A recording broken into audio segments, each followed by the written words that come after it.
Salam damai sejahtera Bapak, Ibu, dan Saudara sekalian.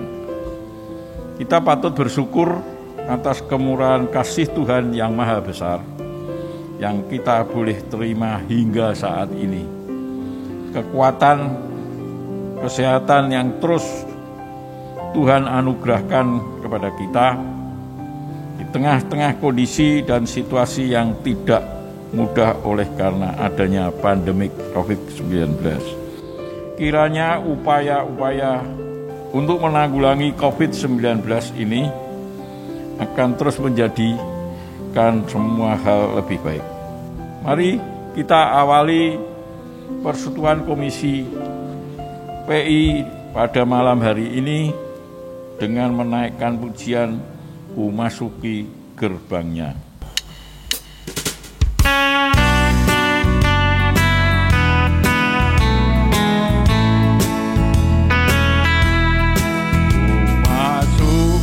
Gerbangnya dengan hati bersyukur, halamannya dengan pujian.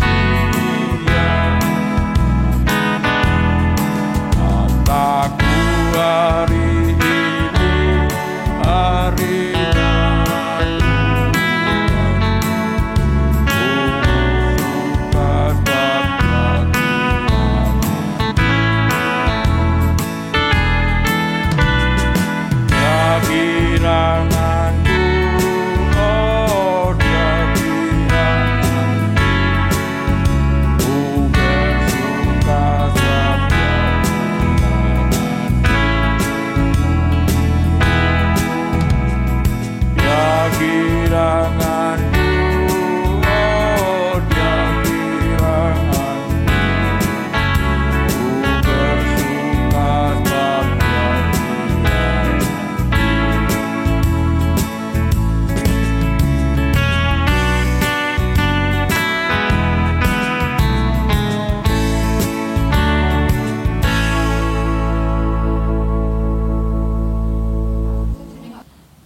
Mari kita berdoa. Bapa di dalam sorga, sekali lagi kami mengucapkan syukur untuk kelimpahan kemurahan kasih Tuhan yang terus memelihara kami di tengah kondisi yang tidak mudah. Pandemik COVID-19 yang seharusnya adalah pembatasan persekutuan dengan rekan-rekan anggota Komisi PI harus dilaksanakan secara virtual. Oh Tuhan, kami mau serahkan semua ke dalam tangan kasih Tuhan. Sebentar kami akan membaca dan merenungkan firman-Mu. Kiranya Tuhan membuka hati dan pikiran kami. Di dalam nama Tuhan Yesus kami berdoa dan mengucapkan syukur. Amin. Sebelum kita mendengarkan firman Tuhan, marilah kita pujikan satu pujian seperti yang kau ingini.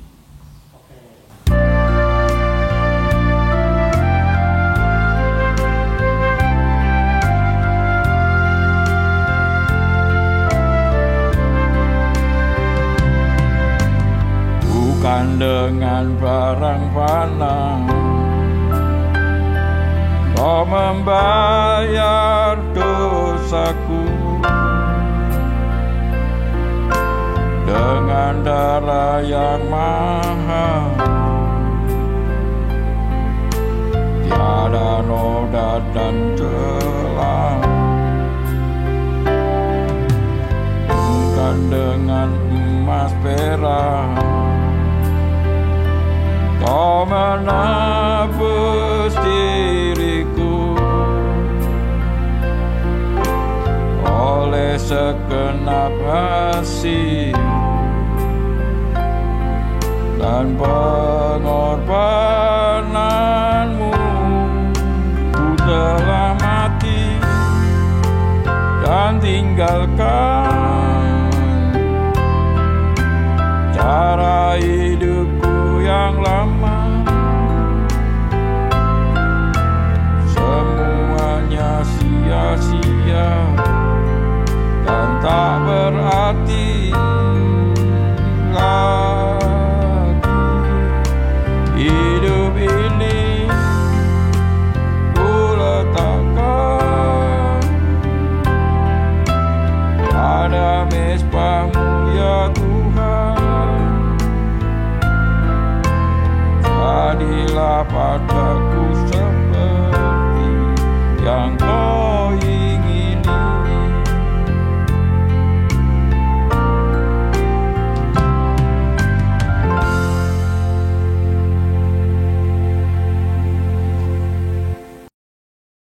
Mari kita berdoa mohon pimpinan Tuhan.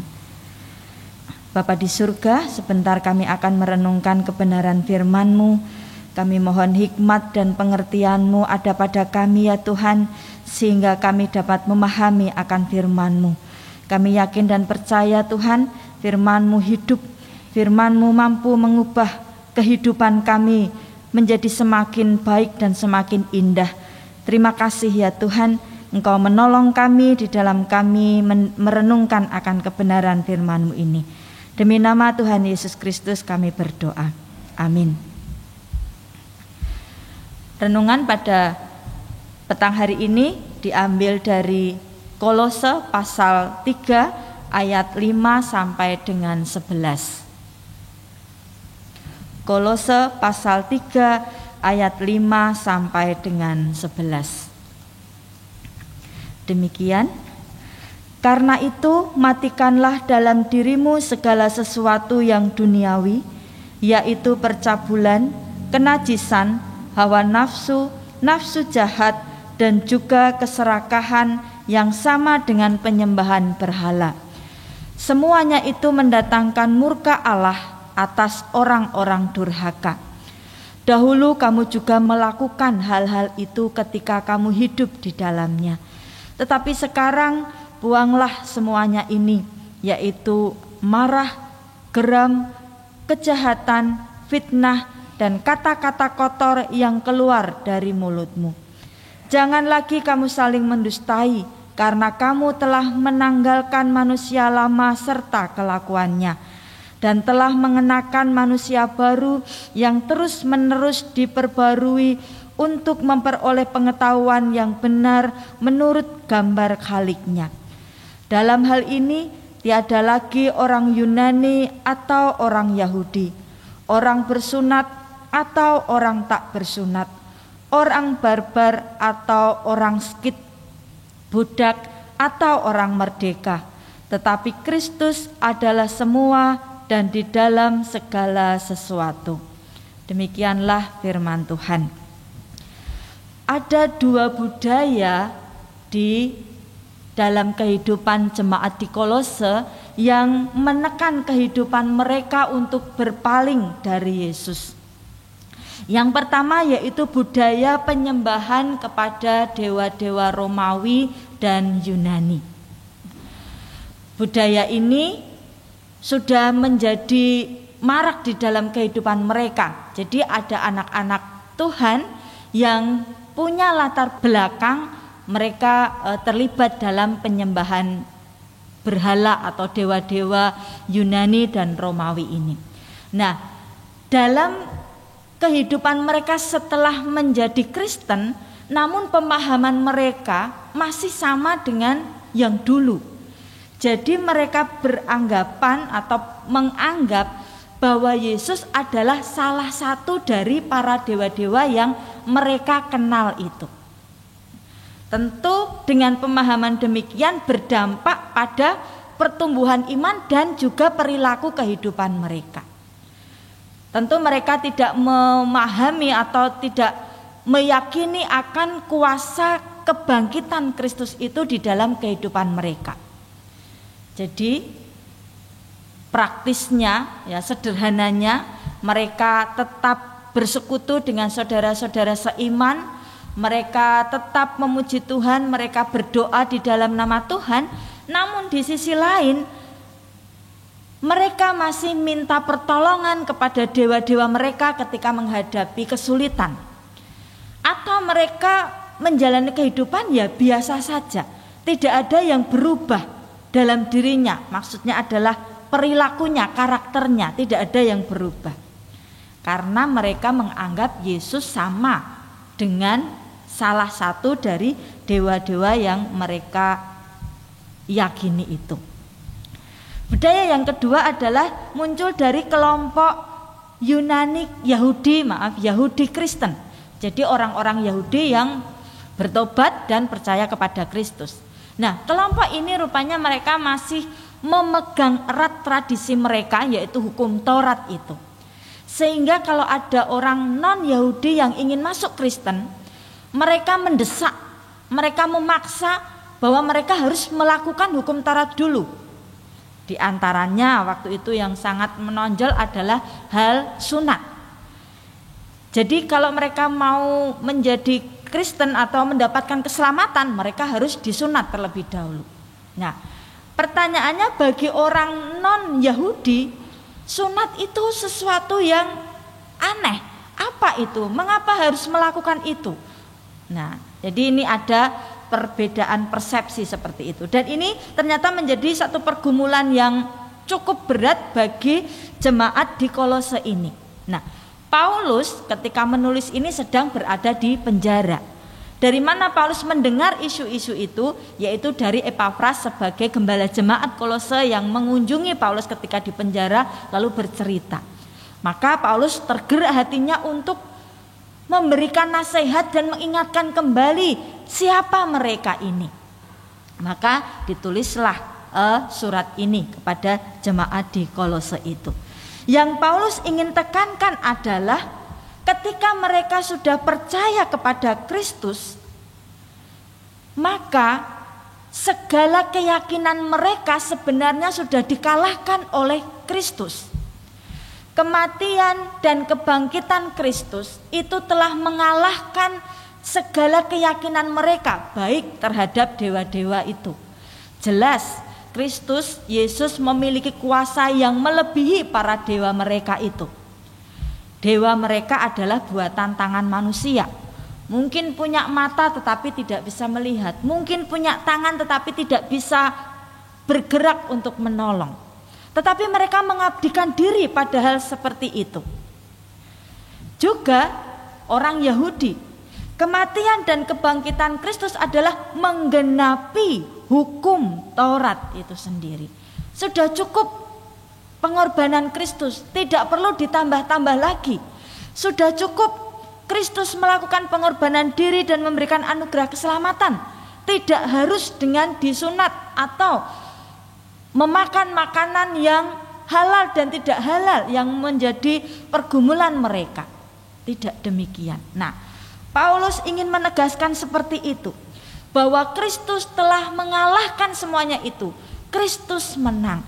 Dan posisi sebagai orang percaya sebenarnya pun ada dalam kemenangan Kristus itu. Artinya kuasa kebangkitan Kristus itu menjadi milik mereka.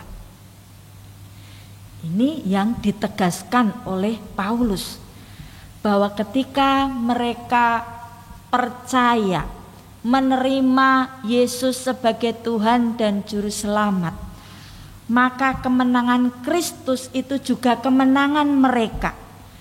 Dan kekuatan kebangkitan yang mengubah diri mereka itu sebenarnya sudah ada pada diri mereka. Seharusnya kehidupan mereka berubah. Oleh karena apa? Oleh karena kuasa kebangkitan itu, kekuatan kebangkitan itu mereka miliki. Namun tidak demikian dengan orang-orang Kolose ini. Oleh sebab itu Paulus menekankan kembali ini. Menjadi pengikut Kristus berarti menyatu kehidupannya bersama dengan kemanusiaan Kristus yang baru yang telah bangkit itu. Dengan demikian kehidupan kita selayaknya sejajar dengan Kristus yang bangkit itu. Perilaku kita mencerminkan Kristus dalam kehidupan kesehariannya. Maka Paulus menantang mereka yang sudah diingatkan bahwa mereka ini memiliki kemenangan Kristus itu, maka Paulus menantang mereka untuk melihat perkara yang di atas. Di ayat-ayat yang sebelumnya itu, di ayat yang pertama, carilah perkara di atas di mana Kristus ada duduk di sebelah kanan Allah. Apa itu perkara di atas? Rupanya Paulus ingin mengajak jemaat di Kolose untuk berpikir jauh ke depan, yaitu gambaran kelak ketika Kristus menyatakan diri, kita pun juga akan menyatakan diri di dalam Dia dalam kemuliaan. Nah, ini berarti bukan manusia lama kita tentu saja, tetapi manusia baru kita, sehingga kita bersama dengan Kristus ada dalam kemuliaannya. Nah, cuman ada syaratnya, yaitu jika Kristus adalah hidup kita. Ayat yang keempat, apabila Kristus yang adalah hidup kita menyatakan diri kelak, kamu pun akan menyatakan diri bersama Dia dalam kemuliaannya. Kapan ini terjadi? Ketika Kristus menyatakan diri, kita juga menyatakan diri dengan Dia dalam kemuliaan. Kapan ini terjadi? Ini adalah peristiwa eskatologis, kelak ketika Kristus datang. Namun syaratnya ya tadi, Kristus hidup kita. Kristus adalah hidup kita. Kristus yang adalah hidup kita. Apa artinya Kristus adalah hidup kita? Saya membuat ilustrasi yang sederhana. Larry Bird, seorang mantan bintang basket terkenal tingkat internasional, pernah terpaksa berhenti dari pertandingan itu karena cedera kaki, jadi diistirahatkan dulu. Selama 1 musim dia tidak boleh mengikuti atau tidak bisa mengikuti pertandingan. Dan ternyata dia merasa tersiksa. Dia kesulitan untuk menyesuaikan diri dengan keadaannya yang tanpa bola basket itu di dalam dirinya. Dan ketika diwawancarai oleh wartawan, dia berkata bahwa bola basket adalah kehidupan saya. Saya tidak tahu apa yang harus saya lakukan jika saya tidak bertanding. Apa arti kalimat bahwa bola basket adalah kehidupan saya? Bagi Bird, dia ingin mengatakan bahwa bola basket, pertandingannya, permainannya itu menyita seluruh waktu dan perhatiannya dalam hidupnya ini. Tidak ada waktu tanpa bola basket. Tidak ada pikiran yang mengarah pada bagaimana strategi bermain basket yang baik, mengalahkan musuh dan mencetak bola masuk ke keranjang dan seterusnya. Semuanya dikerahkan ke sana. Nah, ini kehidupan bola basket sebagai kehidupan dari seorang Larry Bird ini. Nah, bagaimana dengan Kristus yang adalah kehidupan kita? Paulus ingin bahwa seluruh kehidupan kita terfokus pada Kristus. Pikiran kita, kehendak kita, keinginan kita, tenaga kita, semuanya mengarah pada Kristus. Dan Kristus yang menjadi pusat dalam kehidupan kita. Maka kelak ketika Kristus menyatakan diri, kita pun juga menyatakan diri dengan Dia, dengan Kristus dalam kemuliaan itu. Secara praktis apa yang harus kita lakukan, yang harus dilakukan oleh jemaat di Kolose itu? Paulus menasehatkan, atau lebih tepatnya mendorong mereka, memotivasi mereka untuk mematikan manusia lama mereka. Matikanlah dalam dirimu segala sesuatu yang duniawi. Itulah manusia lama. Dan manusia lama ditandai oleh Paulus, yaitu kehidupan yang menyimpang dalam hal seksualitas. Mengapa ini begitu penting? Tentu ini berkaitan dengan penyembahan berhala atau penyembahan mereka terhadap dewa-dewa mereka. Tidak jarang bukan hanya yang dipersembahkan itu berupa makanan, tetapi juga tubuh mereka. Nah, maka nasihat Paulus adalah matikanlah manusia lamamu itu, yaitu percabulan, segala sesuatu yang berhubungan dengan hal-hal yang cabul, yang melanggar kesopanan. Matikan itu kenajisan, matikan itu nafsu, keinginan yang kuat, dorongan hati, keinginan jahat, ketamakan, yaitu keinginan yang selalu ingin memperoleh yang sebanyak-banyaknya. Matikan itu. Matikanlah berarti itu adalah kata kerja yang menuntut kita yang aktif, kita yang melakukan, membuat mati atau membuat lemah keinginan kedagingan kita yang muncul itu. Nah, tentu ini bukan hal yang mudah, karena ketika keinginan itu mulai muncul,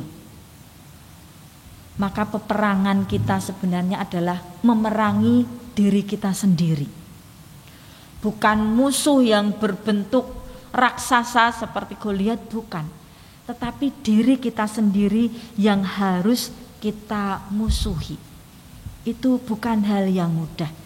Tetapi inilah seharusnya kehidupan atau perilaku sebagai orang Kristen atau pengikut Kristus yang mengalami kemenangan melalui kebangkitan Kristus itu.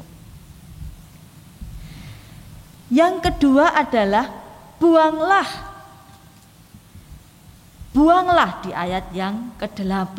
Apa itu? Masih berkaitan dengan manusia lama, namun kali ini berkaitan dengan perkataan yang merusak, yaitu amarah,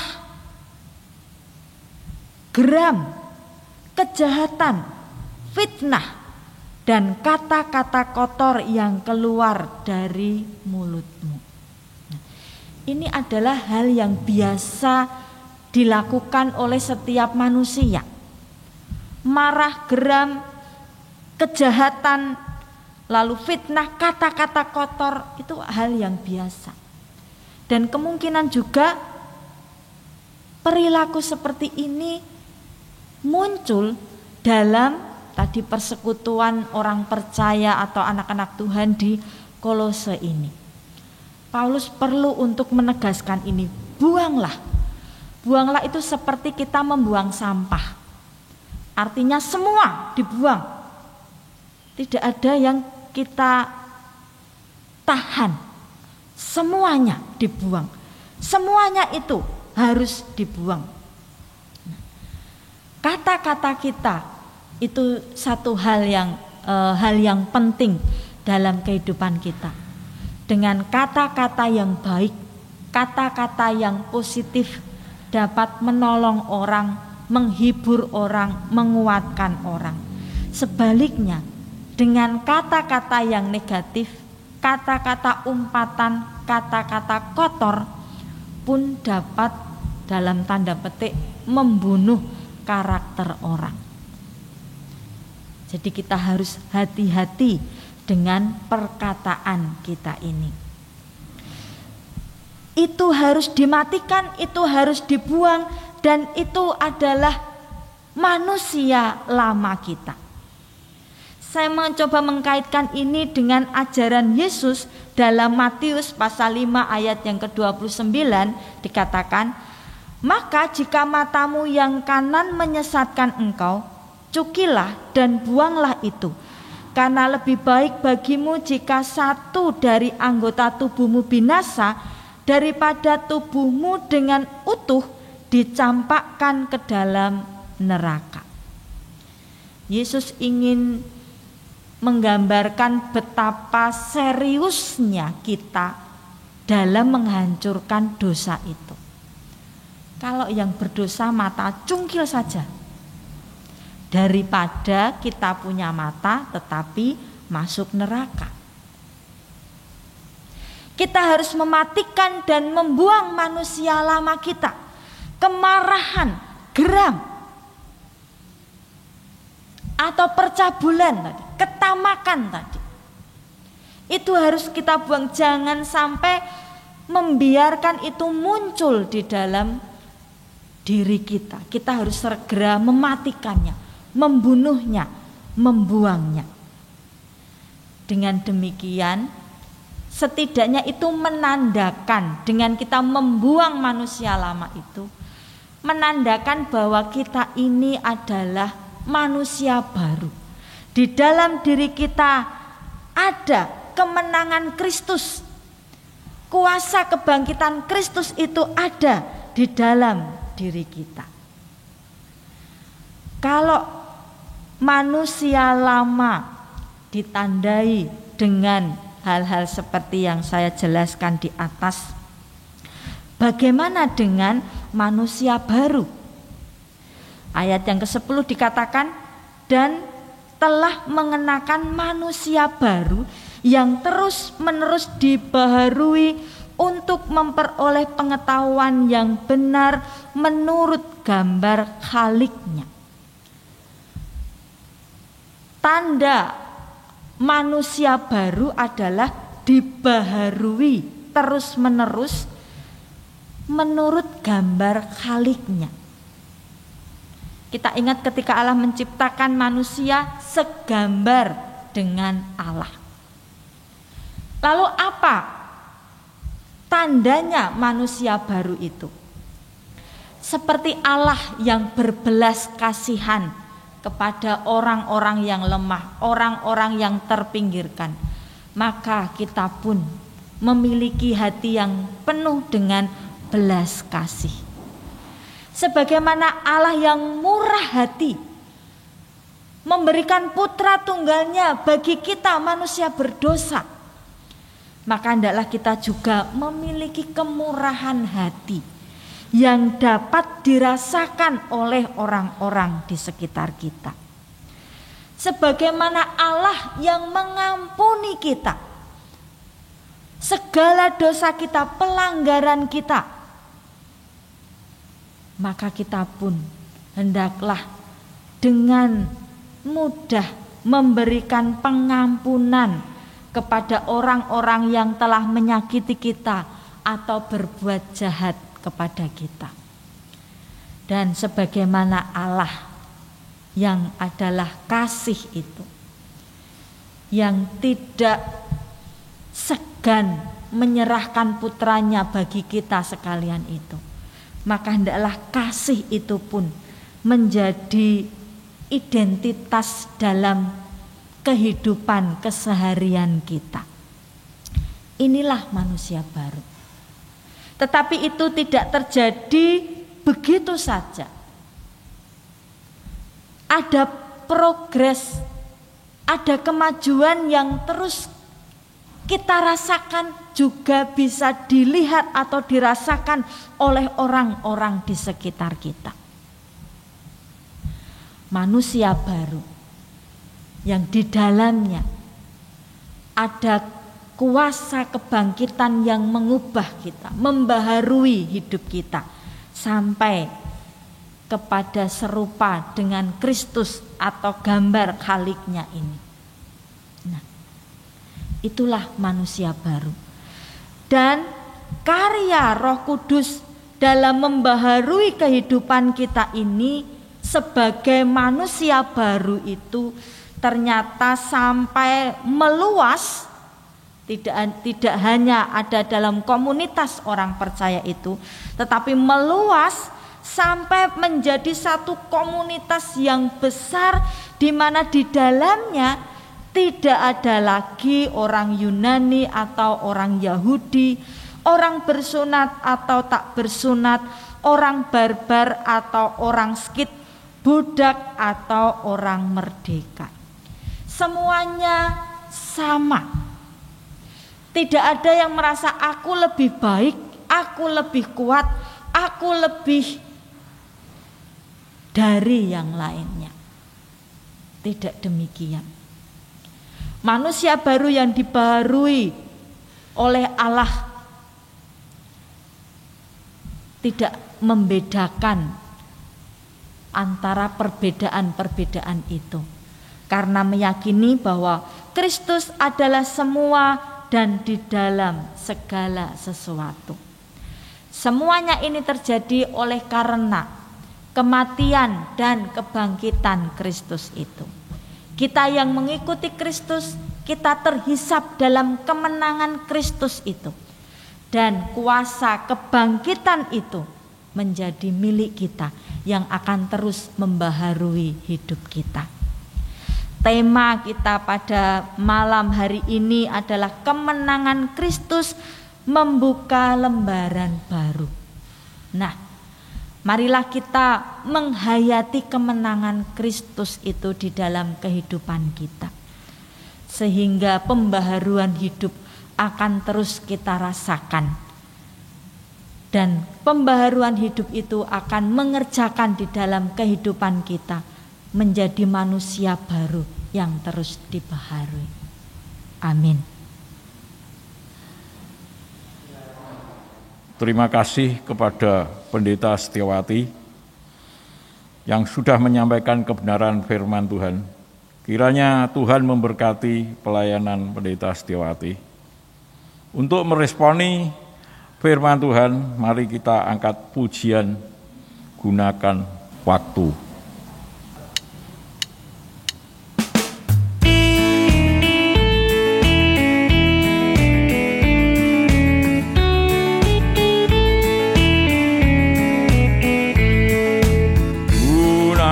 Waktu pemberian Tuhan, hidup di dunia berakhir segera. Harta benda yang kau banggakan selalu, nanti pasti kau tinggalkan semua. Tiada yang kekal, pantas semuanya, salah keindahan dunia akan lenyap. Perbuatan kasih pada Yesus tak akan hilang bernilai kekal.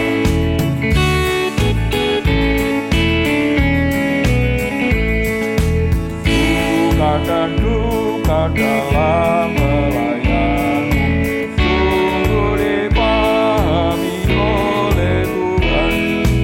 Tak sia-sialah pengorbanan, namanya kau muliakan. Tiada yang kekal, panas semuanya, segala keindahan dunia akan lenyap.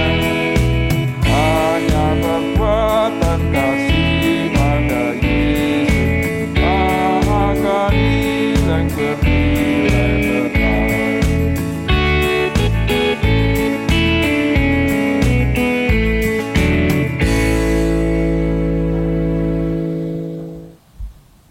Marilah kita naikkan doa-doa syafaat dan berkat yang akan disampaikan Pendeta Setiawati. Mari kita berdoa.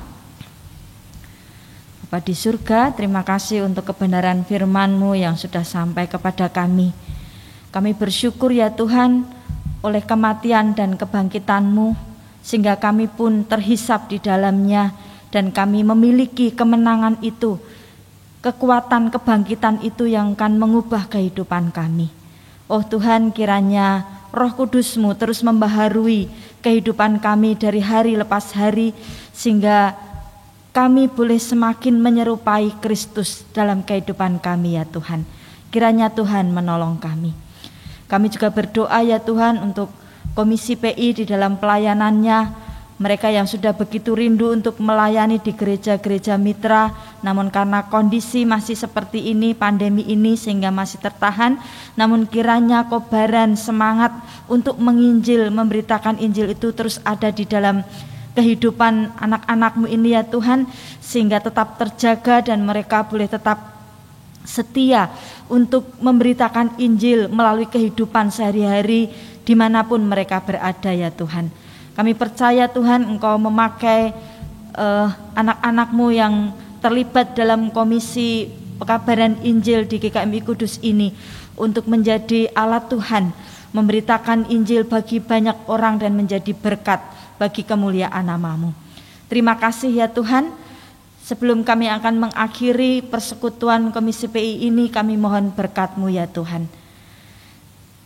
Kiranya kasih karunia dan damai sejahtera dari Allah Bapa, persekutuan di dalam Putra Tunggal Yesus Kristus, penghiburan, kekuatan, dan penyertaan dari Allah Roh Kudus ada pada saudara sekalian, mulai sekarang sampai selama-lamanya. Amin. Bapa, terima kasih. Bapa, terima kasih. Bapa di dalam surga, ku berterima kasih.